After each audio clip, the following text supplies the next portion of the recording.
Well, Merry Christmas and welcome into a very special edition of the NBA Tip-Off Show here, powered by WagerTalk.com. Joe Ranieri alongside the pen, Mr. Ralph Michaels in the house, as is Rob Vino. Gentlemen, Merry Christmas here as we get ready for the annual NBA Showcase, only they'll be taking a backseat to the NFL on this day. But we do get 5 games. And 5, of course, marquee matchups here that we're going to break down for everyone. And we're going to start with the New York Knicks, who are going to open up this Christmas Day slate, taking on the San Antonio Spurs. That's a noon Eastern time tip-off. This one will be on ABC, of course, ESPN. We just watched the Knicks destroy the Toronto Raptors last night, coming off a pretty decent road trip, Ralph. The Knicks, who are handling their business. San Antonio lost a close one against the Sixers last night. It feels like the number 9.5, maybe 10. It feels like the Knicks are a big favorite for a reason here. But what do we think we're going to get between these two teams on Christmas?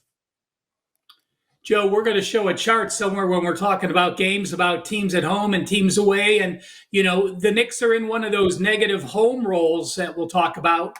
But, you know, I look at what New York did. I mean, they shot 59%, but they actually were a little bit sloppy, shooting only 54.5%.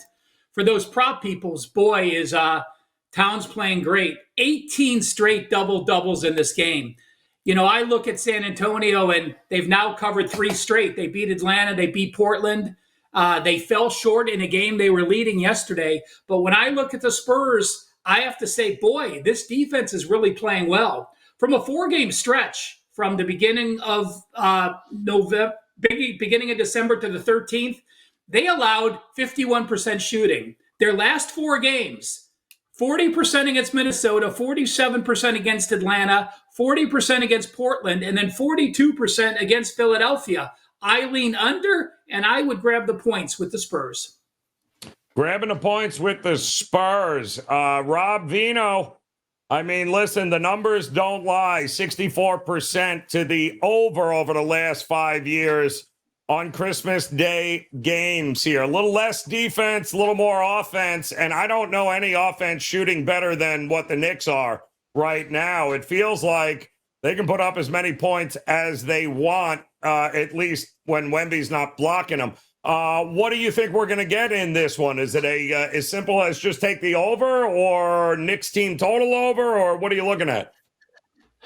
Well, I'll say this, Joe. We talked yesterday on the show about San Antonio having their projected starting lineup back for only the 3rd game this season last night. Back-to-backs now. They've covered 3 in a row now and covered 2 in a row with this projected starting lineup. It increases the depth. Granted, you have Joel Embiid getting ejected last night. I think Andre Drummond left the game as well, so there were no bigs when San Antonio made their 4th quarter run. But still, a very pretty sound starting lineup right now, just going off the ATS numbers. Now, everything Ralph said about the San Antonio defense was, you know, he's echoing the sentiments of the interim head coach, Mitch Johnson. We talked about that yesterday as well, how he thought that the defense they've implemented is coming around. And so you got a couple of favorable things toward the San Antonio Spurs here. However, you have to be frightened by this Knick offense, Joe. I mean, it seems like they score when they want to, right? They went to Minnesota a couple games ago, a team that had been playing terrific defense, and guess what? The Knicks put up 133. Last night they put up 139. Didn't have to play a lot of defense because they were just going to outscore the Raptors. I would see this as being a closer game, though. I don't think there's 10-point separation here. I would probably lean San Antonio. The early start time, noon on the East Coast, you wonder how that would affect the total here. Not quite sure whether or not we can get to over with that early start time. But I do think the Spurs as a dog will be motivated. They don't get to play on this day ever, right? I mean, when is the last time you remember San Antonio on Christmas Day? Has been a while. The Wembanyama Towns matchup, certainly, like we said last night about Wemby against Embiid, the marquee matchup in this game. Yeah, it should be a lot of fun to watch it. Might as well just take Wemby's blocks over, whatever the number is. Every time he blocks one, take a drink. It sounds like a fun way to kick off Christmas with the Wemby blocks drinking game there. All right, game number 2 after that, 2:30 Eastern time. Again, ABC, ESPN, Minnesota Timberwolves taking on the Dallas Mavericks, and they are, Minnesota, a hot mess here. Who'd have thunk it? Trading out Cat was not exactly a good move, mostly because they can't space the floor. And all they seem to do is chuck up threes, and they have no other way of scoring. They are a mess. And even worse, Ralph, the Timberwolves don't look like they like one another. They don't look like they enjoy playing with one another. It is not a good situation. And Dallas ended up getting Doncic back last night. We saw this in the Western Conference Finals, this matchup, but something tells me this is going to look totally different. What are you thinking? Yeah, he had missed a couple games. Joe, you pretty much broke the game down, and I agree with you. You look at Minnesota's offense the last 5 games, it is absolutely abysmal. 40%, 40%, 46%, 42%, and 43% last night. I think they got outscored by, 15 in the fourth quarter? Ooh. And, Anthony Edwards, they had lost back-to-back games, and he says we have to stop, and we're going to come out against the Pelicans and crush them. And, you see he struggled as much as anyone last night. He had 16 points and 6 rebounds. He was 7 of 20 from the floor.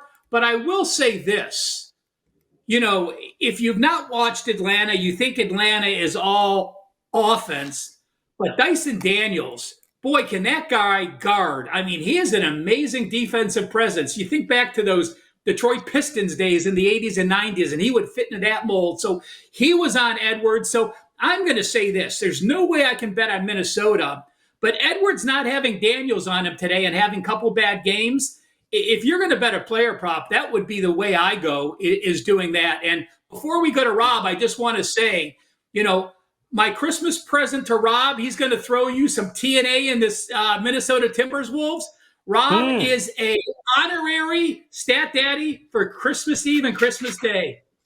Woo, Ryan. All right. It better not involve Julius Randle because he's a mess. Rob Vino, let me ask you here. Is this a buy low spot on the Minnesota Timberwolves? I mean, that loss against Atlanta last night was just pathetic. Absolutely awful. But they've been pretty bad here so far. Is now the time to look to buy the Timberwolves in this spot? Well, first thing, I'd like to talk to our good friend Chris Allen and tell him, please clip that little speech by Ralph right there. Just post that all over every social media spot you can find so folks know that I'm going to accept that award from Ralph. I'll start like this, Joe. This particular game, you know me, I'm way more toward the matchups than I am towards the technical trends. But they put you in a little bit of a bind here because the fundamentals will tell you Dallas. And this trend I'm going to throw out there, and again, I don't throw them out there hardly ever, but I'll give you this one. Minnesota fits a dual-angle trend. The first half of this, you have to be a team seeking revenge for a home loss against the team you're playing. Minnesota lost to Dallas on October 29th, 120 to 114. The second end of this is you have to be off of a double-digit road loss as a road favorite. In your previous game, as we mentioned, Minnesota lost to Atlanta last night by 13. So they fit both ends of this angle, seeking revenge, off a double-digit loss as a road favorite. Those teams since 2021, 35-10, 77.8%. To go even further, 47% of those teams, 46.7 to be exact, have covered the closing number by 6 or more points. That's difficult to go against. I don't know all 45 situations. But it's a tough number to go against. Now, as for Minnesota, we remember, right, Joe, after that Sacramento game a while back, Anthony Edwards held that closed-door meeting, absolutely ripped everybody up and down. I won't even say everybody. I think, to your point, his message was directed at the laziness of Julius Randle. Dante, remember when you said, where the hell is Dante DiVincenzo? Yes. I think those two Knicks are the guys he was talking to. Exactly. What happened was 6 of the next 7 games, they give up 92 points or less, and they look like they're back on a defensive role like they were last year. Remember, Edwards said, we can't just play one possession. You guys have to play 48 minutes worth of possessions. They did.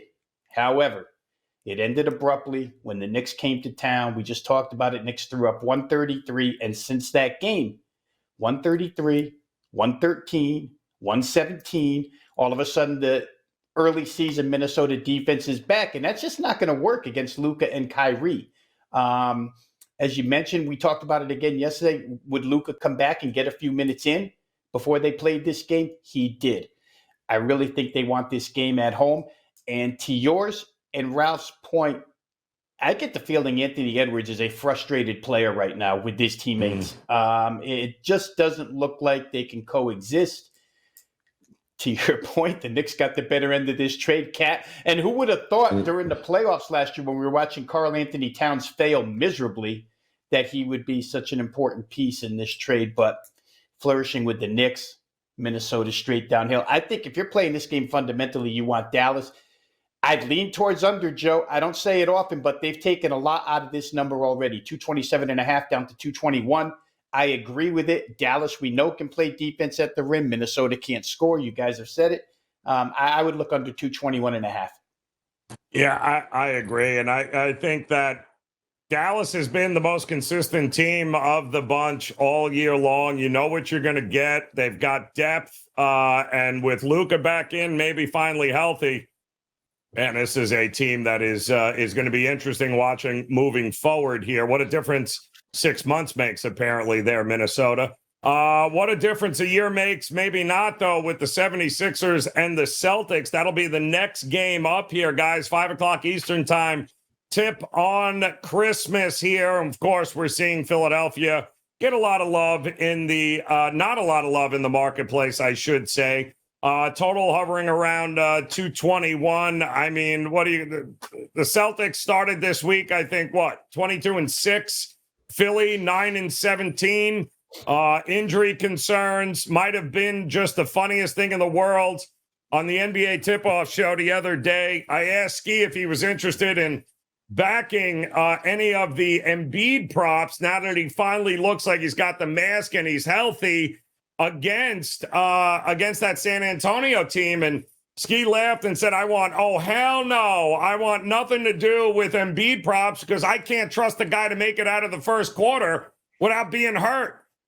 Sure enough, I got a text last night from Rob Vino, and I'm crying because Embiid gets tossed out in the second quarter. He didn't get hurt. He got thrown out. And if you're holding a prop with Embiid, you're going, you got to be kidding me here. Well, I don't know how anything changes in this game against Boston, Ralph, except maybe Tatum not a go in this one. Outside of that, what changes in this game with these two teams? Well, let me just phrase that another way. It doesn't mean you have to avoid Embiid props. It means you could bet the unders on Embiid props. That's a good point. It's especially he said I probably likely won't play any more back-to-back games the rest of his career. You know that. So when you find those spots where maybe 3 games in 4 days and they might have to share the minutes, do look for those unders. Joe, this is, to be honest with you, this is just a game that I looked at and I handicapped, and I really don't have an opinion. You look at the Celtics, and they're paying the premium. I think their last 6 road games, they were a double-digit dog in 5 of them. But they're only 4-12 against the spread since mid-November. There's no way I can back that type of team that has covered 1 game in the last 8. You look at Philly. The big 3 have only started 5 games together, and people said, "Oh, wait till Embiid, George, and Maxey can all play." Well, they're only 3-2. My son called, and Rob, to answer your question from earlier, my son was looking at props and player props and for Christmas Day.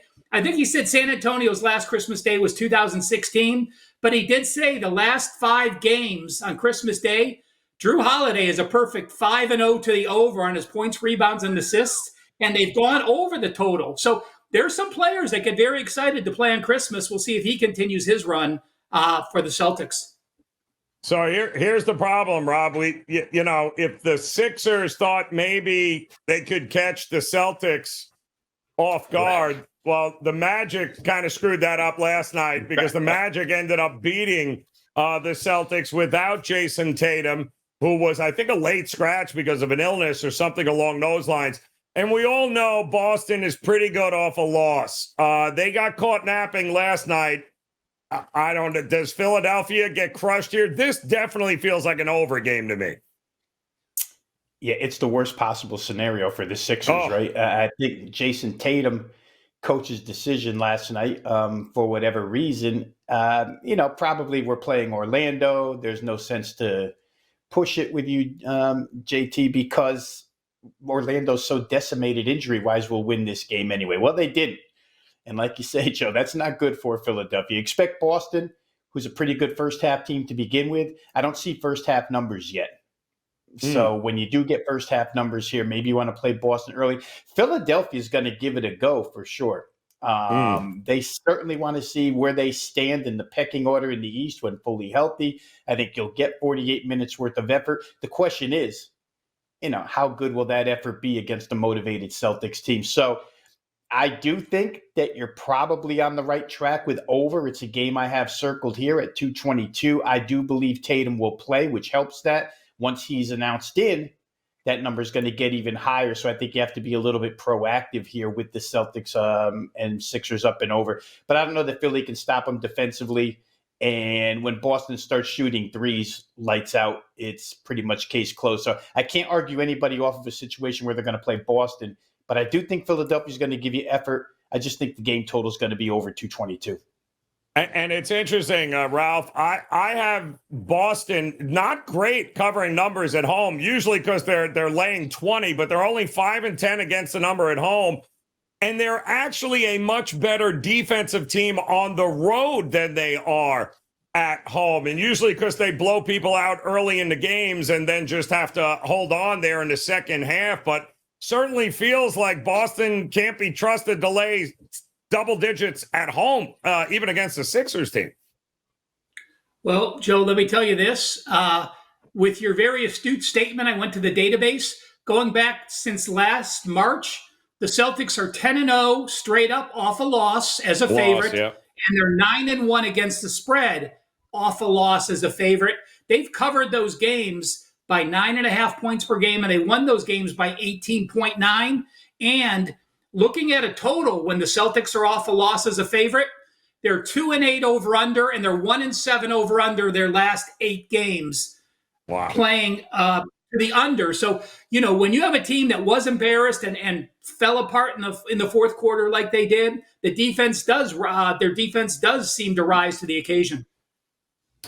Going to be a good one there, guys. Interesting to see what we get from these two teams. Certainly a series the Celtics are used to dominating in. And then, of course, you got the late game, one of the late games anyway, with the Lakers taking on the Golden State Warriors. And I don't know, Ralph, we were just talking about it. It's the same damn spot here. Lakers get caught sleeping against Detroit the other night. How in the world that happens, I have no idea. LeBron gets a triple-double. They still lose. The Lakers have been playing some quality defense here. The Warriors, well, I don't know there's zero consistency in the Warriors, so I never know what we're going to get from them night to night. But is it a bounce back spot for the Lakers here on Christmas? Well, the Lakers, you want to talk about playing sloppy. They had 20 turnovers against Detroit. Detroit is not that good of a defensive team. They have 20 turnovers at home. Yep. So you're talking about perhaps the holidays did set in early for the LA Lakers. LeBron, this is going to be his 15th Christmas Day game. I guess that means you're pretty good in the NBA if you played 15 games on Christmas. He's 7-7, by the way. And again, from the bizarre stats from my son, the best win percentage on Christmas Day is James Harden. He's 8-2, but of course he's not playing Christmas Day. LeBron, 14 Christmas days. He's 7-7. Golden State, at least I could say this. There's a reason Golden State, didn't play as well as they should have in the last game. Gary Payton II, that's the first game he missed. He was a late scratch with a bruised left calf. That's the first game he hasn't started the entire season. So that was an integral piece that they missed. I just feel that even though Golden State's inconsistent, the Lakers are inconsistent, I lean with Golden State in this game. Golden State at home. Rob, you and I talked about this with Ski on the NBA tip-off show the other night with Golden State taking on Houston. We thought, all right, if the defense of Golden State with Peyton and company seemed to have been all on the questionable list, and we thought, this is probably going to get bet up the total. It did get bet up, but it stayed woefully under the total last night against the Indiana Pacers. The Lakers have been winning because of defense here. Do we get up and over this 224 number here in this matchup as well? Yeah, I kind of had the best end if you were looking for an over in that game. Yes, I thought the Indiana team total, which was we were talking yesterday, got bet up from 111 to 112, right? And it landed 111 because they had a weak fourth quarter, but they were ahead of pace for most of the game. I think for those playing player props, Christmas Day with Steph Curry after last night's performance, 2 of 13, he couldn't find range at all, and it's a little bit it could just be a bad night, but you also have to wonder they're integrating Dennis Schroeder into this offense, right? You got a pair of pure points out there right now. Dennis Schroeder always increases pace whatever team he's on, so perhaps Golden State, when they do get fully cohesive with him in the lineup, they get a little bit quicker. I was told last night by our good friend Ski Prophet when we did the show that if AD plays, Rob Vino, you need to watch. Last 5 games, LA the best defense in the NBA. They weren't the best defense last night. Joe, they shot 54% from the field and lost. They shot 13 more free throws than the other team and lost. 46.7% from 3, which they hardly ever do, and lost. So I don't know what to make of the Lakers. AD did play in that game. Of course, they'll come motivated. It's a rivalry, I guess, of sorts. Golden State may not treat it as a rivalry. But I would think Golden State will get their share of points. I'd specifically try and zero in on Steph Curry in this game with his props. You can't watch Steph go 2 of 13 and not want to play him in a bounce-back situation. So maybe that's the best advice I could give on that one. Yeah, and listen, LeBron always seems to show up on Christmas in some way, shape, or form. But it is going to be interesting. Which version of the Lakers do we get on the road taking on the Golden State Warriors? That's your 8 o'clock Eastern time game. And then finally a little late night Christmas special here, 10:30 Eastern time, the Denver Nuggets taking on the Phoenix Suns in Phoenix. And I'm sorry, that was just absolutely pathetic. The effort that Phoenix gave against the Denver Nuggets the other night. And again, this is, back-to-backs here, home and home. We just saw Denver, who was on the second of a back-to-back, take on a rested Phoenix Suns team. Now, again, no Booker, no Grayson Allen. But my goodness, they only scored 90 points. They couldn't hit water if they fell out of a boat. Denver gets no Jamal Murray, and it didn't matter, Ralph. Usually I like to look the other way with teams that win in these spots, look to fade them, the winner in that second game. But how in the hell do we trust Phoenix right now? Joe, you gave me that on a tee because I'm going to break down teams playing a second straight opponent. So when I went to the database, I went back to 2016. And if you won the first game as a home favorite, and now you're an away dog, this is the home and homes only, not when you're playing in the same venue. If you won the first game as a home favorite, and now you're an away dog, you've gone 49% against the spread and 46% over under, so 54%. But if you are the better team, you won as a home favorite, now you're an away favorite, 54 and 39, 58.1%. Wow. And this Denver offense, I don't know if I've ever seen a better stretch of offense than the Denver Nuggets currently. And that couple of games, again, without Murray, 6 straight games over 50%. And 9 of the last 11 games, they've shot over 50%. And in the one game, they shot under 49%. That was at the Cleveland Cavaliers that we know can play some defense. So that is an amazing stretch for me. Again, the better team on the road, we're going to show that chart in a minute, has been a positive when you're an away favorite, even on Christmas Day. So after this game, we'll break down the chart and show you some of those numbers. Rob, we talked about this game on the show, too. We thought it lined up great for Phoenix to be able to get back on track here and get a little a weary Denver, who it was just taken to the wire the other night, second of a back-to-back. They also have limited bench. We know this. No Jamal Murray.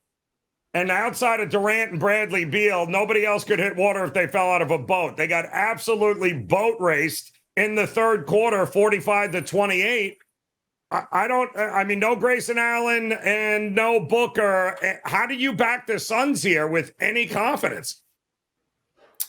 You don't, unless you have Devin Booker in the lineup, right? I mean, this year without Booker, it's only been 2 games, Joe, but they're both losses. Lose straight up to Detroit on your home floor, and then get absolutely smashed by Denver last night. And as you mentioned, I mean, the Durant-Beal combo, 17 of 32, but the rest of the team, there's just no supporting cast as far as point production is concerned. And Denver, you just said it, I feel like every show we do with Denver, we have to mention their lack of depth. But the bench outscores Phoenix last night, 34-25. And it leads me right into the next point, Joe. And I got to give Michael Malone some credit here, the head coach of the Denver Nuggets, because year after year after year, when we talk about the Denver Nuggets offense, we talk about one of the slowest offenses in the league, most methodical, but highly efficient. This is the 4th fastest tempo team in the NBA this year. They shoot the ball every 13.6 seconds. It's a dramatic turnaround, polar opposite of philosophies, but they're excelling at it. You see these totals. You watch these Denver Nugget totals in their games from the opening line to where they're closing now. And people just walk up blindly and start smashing over because Denver's just scoring at will. Ralph pointed out a bunch of the numbers. The defense has been good, too. I think only 2 of those 11 opponents, Ralph went back 11 games. I think only 2 have shot 50% against Denver, so the defense is there. Really, really difficult. We don't know if Murray will play, but if he does, probably a little bit better even. I don't know how to make a case for Phoenix right now. I think Denver's the right side, even though they're going to travel in this one. And unless Durant and Beal go absolutely hog wild, it's hard to see a situation where Denver doesn't win this. They're going to push pace. Phoenix doesn't like to go. And boy, it showed up last night. Phoenix, one of the slowest teams in the league, but the Denver tempo has really helped that offense out. It really has. And again, Durant and Beal, 23 points apiece in that one. But outside of that, it was awful last night for the Phoenix Suns. Good news is, though, they will be home, and hopefully they got to get they're not going to get Booker. He's got the groin issue. But if they can get Grayson Allen back, who was in the concussion protocol, maybe, just maybe, that will help Phoenix. But tough spot there across the board when you're looking at the Phoenix Suns. So that's 5 games on Christmas. Hit that like button, hit that subscribe button if you haven't done so already. We're going to do best bets on the slate coming up in just a second. But Ralph, you mentioned an NBA Christmas Day chart. What would the stat baddie be if we didn't have a chart to break down here, Ralph? So tell us, what are we looking at here? And I even color-coded it for the holidays, Joe. It's basically this. I went back to 2010 and just looked at Christmas Day situations. On the left-hand side, you'll see what they are on Christmas Day. The top 4 are home. Home favorites, home dogs. The bottom, away favorites, away dogs. And then the second column is previous. So if you look at the top line, it means you're a home favorite in this game, and the previous game you were at home. Second line, you're a home favorite this game, the previous game you were on the road. The only 2 I have to really point out is this. You look at a home favorite and home dogs that played their previous games at home. Home favorites, couple games under 500. Home dogs, 1 game under 500. And I think that makes sense because these guys are home the day before Christmas Eve, likely playing the day before. They're now spending time with family and friends on Christmas Eve, and they're playing at home, and they're going to the stadium the next day on Christmas with having distractions. Take a look on the bottom. If you are, away off an away game, 500, but if you're an away dog off an away game, that means you're the poorer team and you're going on the road. You're only 3-10, 23%. So I'll throw this up on Twitter to give you some more ideas, but the number 1 spot, playing on a home favorite that's off a road game, that fits the Boston Celtics. And the negative spots, away dogs off an away game, that means to fade San Antonio and to fade Minnesota on the chart. All right, good stuff there. You got to love a quality chart. And Ralph brings it here, color-coded and everything, Rob Vino. Did you see that? Pretty impressive stuff there. I mean, very impressive. I mean, I didn't see that coming. All right, so Rob, kick us off here. Number one, tell the folks what you got locked and loaded on this Christmas Day, as obviously the NBA, NFL in full effect. Plus, we've got plenty of bowl games and another round of college football playoffs coming up. But what do you have for the folks? And give us a best bet here on this slate. All right, well, let's start with the fact that it is $5 Tuesday over at WagerTalk.com. Every handicapper gets you a $5 release. Mine is going to come from football action, which will happen tomorrow. So we're waiting on that. But there is a play up already, guys, for tonight's bowl game in college football. You can grab that right now, wt.buzz/RV. Check out all the Christmas Day NBA. That'll be up and available this afternoon. And, of course, the $5 play will be up within 30 minutes of the finality of this show. Best bet, Joe, I'm going to go back to that Minnesota-Dallas game, and I'm going to take it under, even though there's been a lot of number taken out of it, so to speak, already. 227.5 opener, down to 221.5 now. The main point here, it just comes from fundamental matchup. Dallas, as we know, when they acquired Daniel Gafford and when they got Derek Lively in a draft last year and they finally had some rim protection, Dallas became a really good defensive team. Minnesota can only win right now. They're showing us that, right? Over the course of the last 11 games, they're showing us the only way they can win is if they hold an opponent down. So it's going to be defensively based for Minnesota. I'm sure they'll come with effort in this game. But they can't score, and Dallas can defend. To me, these matchups start to look like the defenses become the better units on the floor in 3 out of 4 cases. I'm going to take it under 221.5, Minnesota against Dallas. There you go. Looking at the under in that one for a best bet on Rob Vino. Ralph, the same. Tell the folks what you got locked and loaded here, and give us a best bet on this Christmas Day slate. I passed on today's bowl game. I do have an NFL teaser up as my $5 package. Folks, I'm on a 20-4 NFL teaser run. Make sure you take advantage. Hey, Rob, I looked at the chart when you were talking about your best bet. If a team is played on the road and now playing on the road on Christmas Day, if you look at the chart, those teams are 8-14 over under, so 64% to the under. So if the road team's playing a second straight on Christmas Day, it has been an under trend. It's easy for me. I'm going with Denver. You know, the situation, it shows if you won the first game as a home favorite, you played that second game. I just don't see Phoenix scoring enough. And Denver's just not going to give up a lot of easy baskets. So easy best bet for me, the Denver Nuggets. I love it. I'm going to look at that over in the Philadelphia and Boston game, too. I expect fireworks at TD Garden there in Boston. 221.5, 222. I think we easily get over that one. As Philadelphia, I think with Rob Vino will hang around in this game, forcing Boston to do what they normally do, which is try and pull away there in the second half. Yes, Ralph, what do you got going on there?